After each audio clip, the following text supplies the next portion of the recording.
एक फटाफट वाला रिवीजन ले लेते हैं। सेल वाला जो चैप्टर है, सेल से रिलेटेड बहुत से क्वेश्चंस आते हैं, तो कैसे हम फटाफट सेल वाले चैप्टर को रिवाइज कर सकते हैं। देखो सेल क्या है, it is a fundamental structural unit of life. Cell क्या होती है, फंडामेंटल यूनिट होती है, स्ट्रक्चरल यूनिट होती है। सेल है तो टिश्यू है, टिश्यू है तो ऑर्गन है, ऑर्गन है तो सिस्टम है, और सिस्टम है तो बॉडी है। सेल को डिस्कवर्ड किसने किया था, रॉबर्ट हुक ने। First time cell discovered by Robert Hooke in 1665। 1665 में रॉबर्ट हुक ने सेल को डिस्कवर्ड किया था। अगर आपसे पूछा जाए लिविंग सेल डिस्कवर्ड बाय, तो Anton van Leeuwenhoek. Living cell को डिस्कवर्ड किया था एंटोन वॉन ल्यूवेनहॉक ने।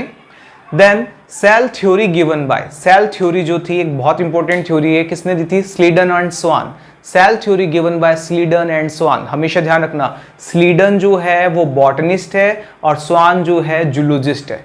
एक साइंटिस्ट और आया था बाद में, रुडोल्फ विर्चू, उसने सेल थ्योरी में मॉडिफिकेशन किया और एक लाइन और ऐड कर दी, बहुत इंपॉर्टेंट है, ओमनिस सेलुला ई सेलुला। ओमनिस सेलुला ई सेलुला का मीनिंग होता है new cell produce from pre existing cell. जो नई सेल बनती है वो पहले वाली सेल से बनती है। देन इस चैप्टर में आपके प्रोकैरियोटिक सेल क्या होती है, यूकैरियोटिक सेल क्या होती है, वो आपको पता होना चाहिए। जिस सेल में वेल डेवलप न्यूक्लियस नहीं होता है, मेम्ब्रेन बाउंड न्यूक्लियस नहीं होता है, उसको प्रोकैरियोटिक सेल कहते हैं। जिस सेल के अंदर वेल डेवलप न्यूक्लियस प्रेजेंट होता है उसको यूकैरियोटिक सेल कहते हैं। देन प्लांट सेल और एनिमल सेल का डिफरेंस आपको पता होना चाहिए। जो प्लांट सेल होती है उसमें सेल वॉल प्रेजेंट होती है, सेलुलोज की बनी हुई होती है। Plant cell have large size vacuole. Plant cell के अंदर क्लोरोप्लास्ट प्रेजेंट होता है, एनिमल सेल में एब्सेंट होता है। एनिमल सेल में स्मॉल साइज वैक्यूल्स होती है या फिर वैक्यूल्स एब्सेंट होती है।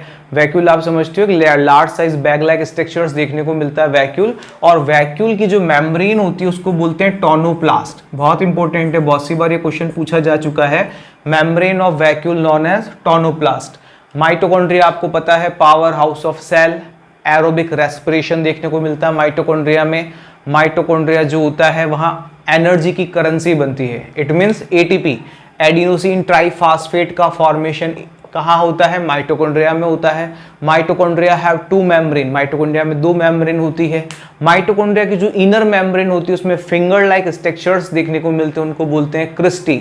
देन इंपॉर्टेंट चीज, माइटोकॉन्ड्रिया में कौन से टाइप के राइबोसोम होते हैं, mitochondria have 70s type of ribosome.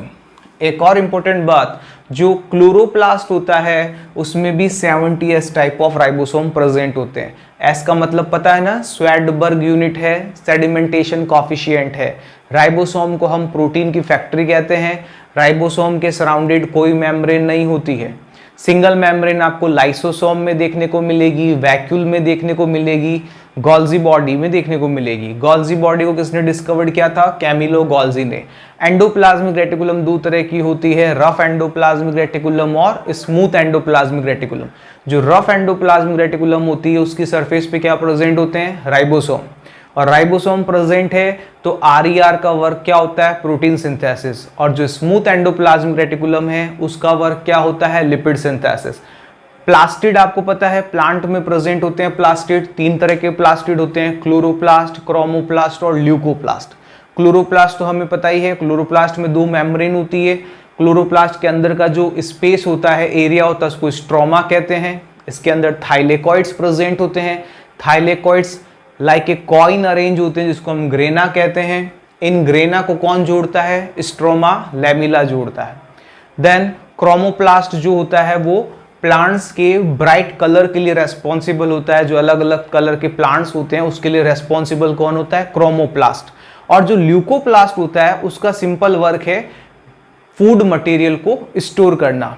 Oil है, मिनरल्स है, फैट है, उसको वो स्टोर करता है। न्यूक्लियस को सबसे पहले किसने डिस्कवर्ड किया था, रॉबर्ट ब्राउन ने डिस्कवर्ड किया था। न्यूक्लियस में भी 2 मेम्ब्रेन होती है। न्यूक्लियस में छोटे छोटे पोर होते हैं, उनको न्यूक्लियर पोर कहते हैं।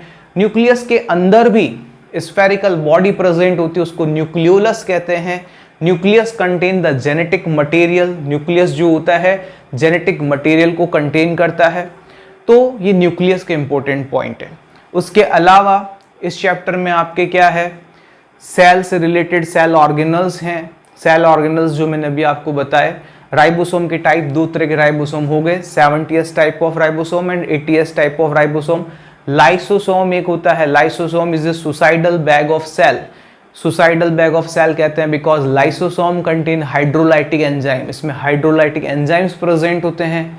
देन लाइसोसोम के अलावा माइक्रोबॉडीज जो होती हैं, स्मॉल बैग लाइक स्ट्रक्चर्स होते हैं, इनमें भी एंजाइम प्रेजेंट होते हैं और ये भी सेल के अंदर प्रेजेंट होते हैं।